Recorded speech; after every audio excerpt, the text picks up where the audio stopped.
Hello everybody, I'm John Spencer. Today I'm going to talk to you about what we all know is a fascinating writing system that's played a crucial role in Thai religious and cultural history. The Khmer script, known as Khom in Thai, is an ancient writing system that arrived in Southeast Asia around the 7th century. The Khom script descended from the Brahmi script of ancient India, specifically through the Pallava script of South India.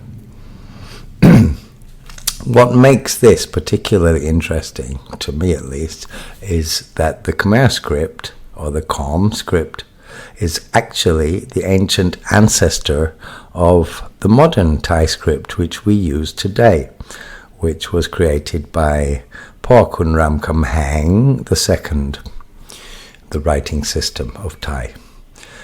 In Thailand and Laos, this Khmer-derived writing, known as Khom, Phasa Khom or Akharat Khom, was traditionally reserved for sacred and scholarly texts, such as Buddhist canon texts and so on. Thai scholars have long considered that this Khom script is a holy writing system and is to be used primarily for Buddhist Pali texts and for religious works.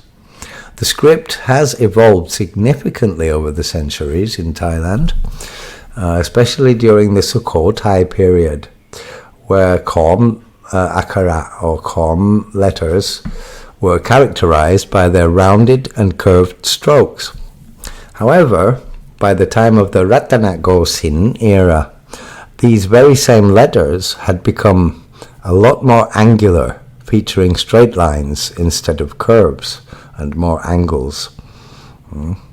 So, now on to the consonants and the orthography. Look it up in the dictionary. What does orthography mean? So, let me explain. The consonant system of Khom Thai.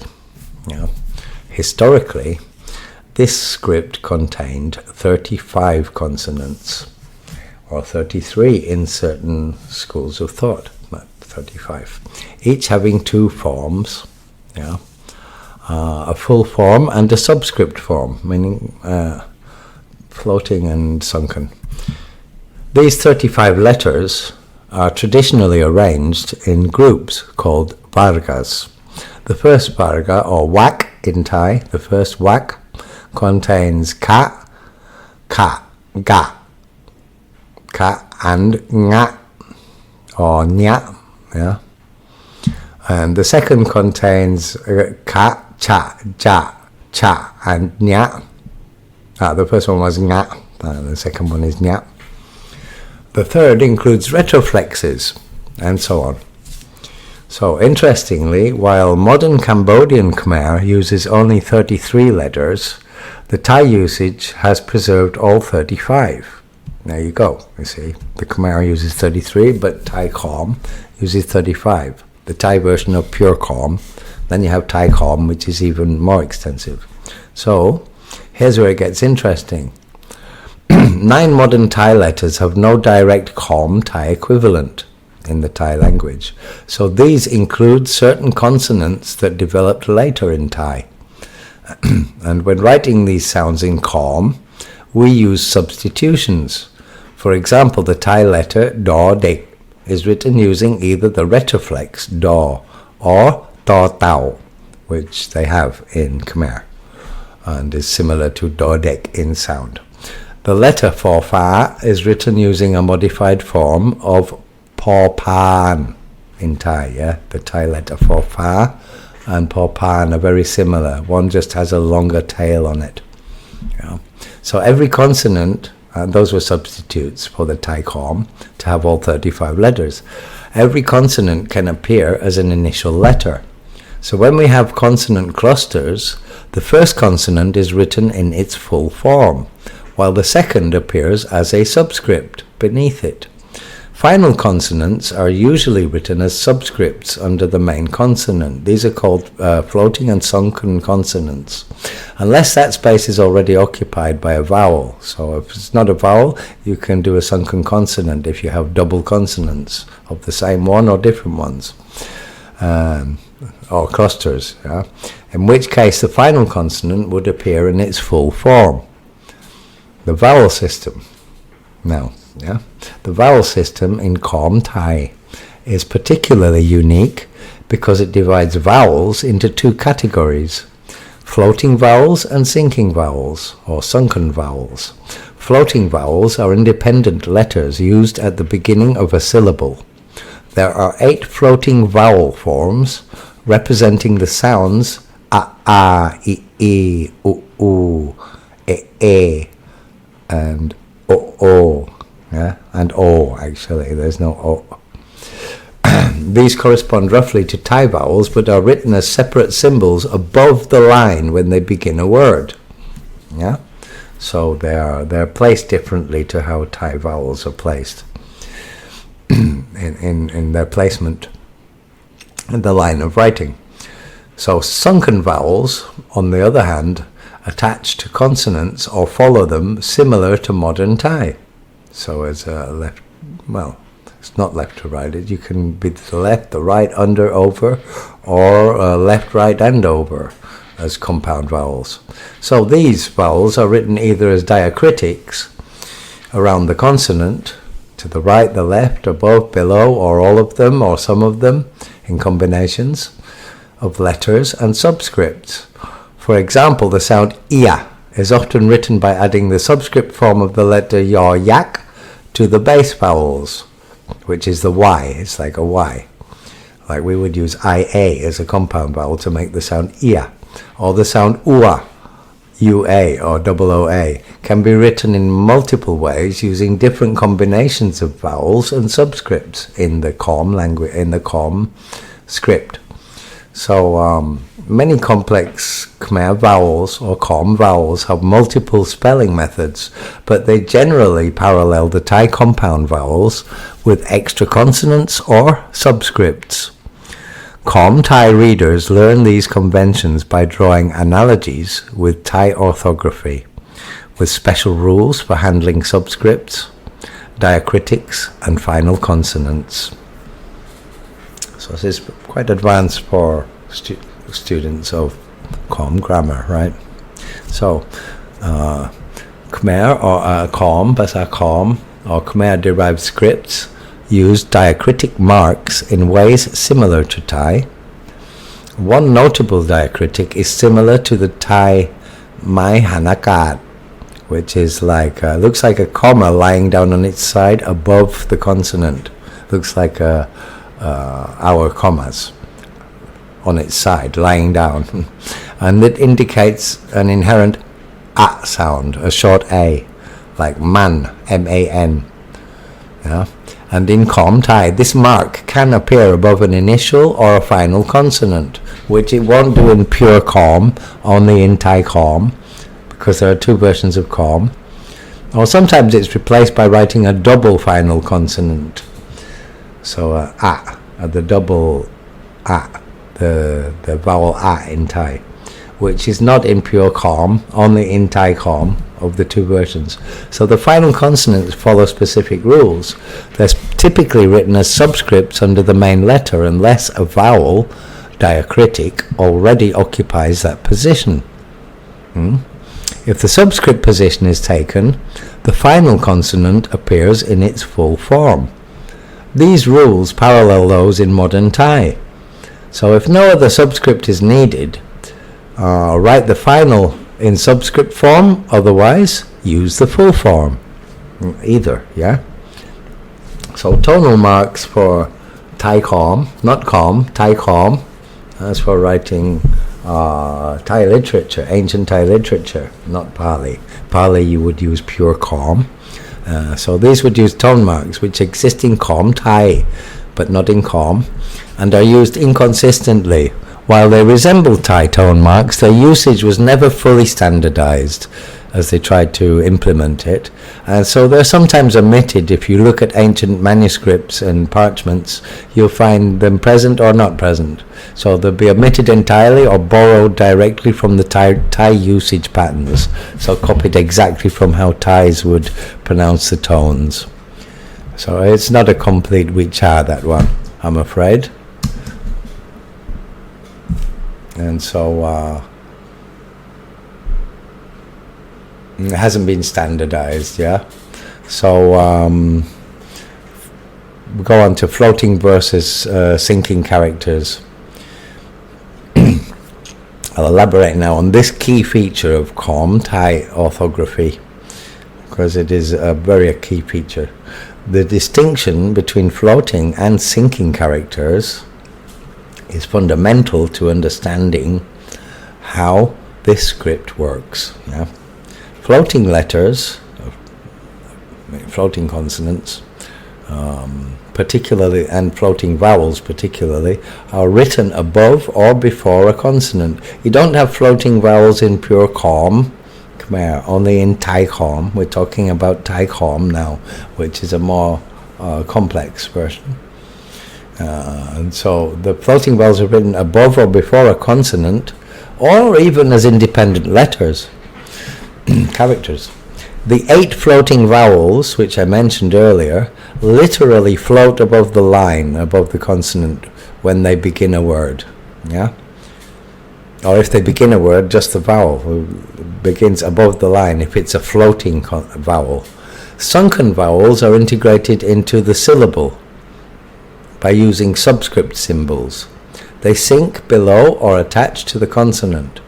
This terminology extends beyond vowels as well. So in consonant clusters, for example, the second consonant sinks below the first. Yeah, it's like double consonants, yeah. If you don't want a vowel between both consonants, you have to sink the second consonant below the first. And the underlying consonant will be the last one to read in the sequence. So it becomes a subscript. The first consonant floats above it, leading the cluster, and the one below it follows it as you read it in sequence. This floating and sinking system is unique to Khmer, to Khom, and Khmer-derived scripts, and it represents one of the most distinctive features of Khom Thai writing, of Khom and Thai Khom, both. So, Khom versus Thai Khom scripts. Seeing as I've confused you with that. It's important to distinguish between Khom, referring to the Khmer script of Cambodia, and Thai Khom, which is the specific adaptation used in Thailand, yeah, and by magicians who use the Thai Khom, and also those who study it, like us. Thai Khom incorporated Thai conventions of grammar and developed its own spelling patterns. For example, Thai Khom often adds the letter or ang, which is the mother of all vowels, to represent short initial sounds, following the Thai spelling rules. These scripts differ, the two scripts, in their letter inventories as well, meaning their alphabets. Cambodian Khmer, or Khom, today uses, or modern Khmer also, uses 33 consonants, having dropped 2 obsolete consonants, whilst the Thai Khom traditionally kept all 35. Yeah. Conversely, Thai Khom lacks some of the later Thai innovations of Thai language grammar and uses the substitutions which I mentioned earlier when I was talking about that, how they didn't finish making rules about how the tone symbols should be used, and so if using Thai Khom to write ancient Thai language was something like ancient literature, like Prapaimani or Prawet Sandon, Vesantara, Jataka, yeah, which I have actually had in my hand in the Ministry of Buddhist Arts, the Ministry of Arts in Bangkok. The teacher of Khom let me read one of the manuscripts because she wanted to test if I could read it. and it was not in Khom. It surprised me. It was in Thai Khom, so it had all these tones, symbols, and Thai vowels which don't exist in the Khmer Khom, which I'd learnt as a magical script, whereas the Thai Khom can be used for Pali, magical, and also for Thai literature, whereas pure Khom is not used for that because it can't actually be used to write Thai language. It's only used for Pali or for magical kata and stuff like that, and sacred scripts. And so, as I said, the vowel system, the Thai Khom, parallels Thai by writing vowels in familiar ways, often inserting or as a placeholder, the or ang, whereas Khmer orthography follows its own native rules for initial vowels. Thai Khom can be understood as a Thailandized variant of the Khmer script, and it's its own version. It has become its own version, and it became more aligned with Thai phonetics and its spelling practices. Religious and esoteric uses of the Khom script should be discussed. So, finally, let me discuss the cultural significance of Khom Thai. In Thailand, the script has been intimately associated with Buddhism, ritual magic, and folk esoterica. The script is considered sacred and is used primarily for religious works. Khom Thai was traditionally used to inscribe Buddhist scriptures on palm leaf manuscripts and temple inscriptions, and of course, as we know, amulets, both Buddhist and animist, and even occult amulets. In magical practice, the Khom letters are believed to carry talismanic power. The Buddhist yant or yantra diagrams and the famous sakyant tattoos designs are commonly written in Khom script because the letters themselves are considered empowered objects. Each character is treated as a sacred symbol embodying spiritual potency. Oh yeah.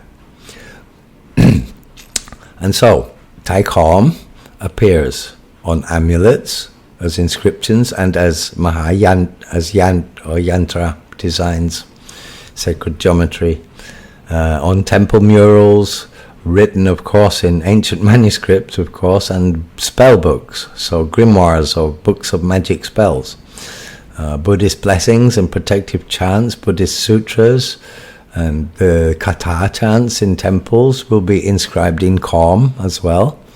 And monks who study esoteric Pali often learn this script. You have to, in fact. And famous yantra designs like the Gao Yod or Yan Ha Teo are traditionally inscribed in Khom. In fact, all yant. But they might be in Lana or Akson Tam Isan as well, which are other scripts. Otherwise in Thai Khom or Khom Khmer, because it's believed that the ancient Khmer lettering convey the Buddhist and the Brahmanical powers within them through their intonations and their syllables. In conclusion, Thai Khom continues to play a living role in Thai religious culture as the script of sacred texts and occult designs. It represents not just a writing system, but a bridge to Thailand's spiritual heritage and a testament to the enduring power of written language in religious practice. And it is something to be preserved because it's one of the few surviving ancient practices which is still practiced to this very day and which has been preserved over thousands of years to this very day, and should perhaps finish the Thai regulation of the grammatical rules for the tonal symbols, which was left unfinished, but which could be at any time undertaken once again and restarted as a project. And so that is something to look for if the Thai Ministry of Culture and Arts and Culture would uptake this project to finish the laying out of grammatical rules for the tonal symbols for Thai Khom language. And so I think that would be nice to finish the Vicha and then to continue to preserve it, to have the complete Khom, original Khmer, and the completion of the Thai Khom development, more complex version, which is the Thailandized Khom, used for literature as well as the canonical texts and magical scripts, to finish that and then preserve them both and keep them documented by not just people of Thai language and Thai origin, indigenous, but by English speakers and students of Southeast Asian studies and Pali, and of magical scripts and ancient scripts, and conservationists. So this is also a matter for interest of Buddhist universities and universities like Cambridge Buddhist Studies and so on. And so I hope this podcast on the Khom and Thai Khom script has helped, and I hope one day to make a visual accompanying video to, or slideshow to this talk, or another talk probably, to give some visual demonstration to this explanation, which is probably only understandable for people of a bachelor's degree or above in grammar, but which is intended to help serious students who will reach their goal, who won't just play for a month and then lose interest. And that's why it's been made on a bachelor's degree or above level explanatory style. So that was the podcast on Khom and Thai Khom in Thai Buddhism and cultural practices. Ajahn Spencer for the Buddha Magic Project and for students of this ancient script, signing off.